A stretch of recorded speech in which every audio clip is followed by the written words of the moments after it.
மொத்தம் ஓதி யாகங்கள் நித்தம் செய்து பூஜிக்கும் பக்தி அதிலும் உன்னை காணலாம்.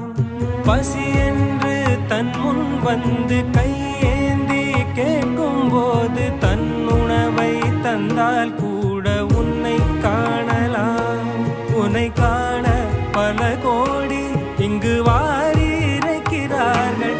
எளிதாக உன்னை சேர இங்கு யாரு நினைக்கிறார்கள். அலங்காரம் அதில் நீ இல்லை, அகங்கார மனதில் இல்லை. துளி கள்ளம் கபடம் கலந்திடாத அன்பில் இருக்கிறாய். உணர்ந்தேன் உனையே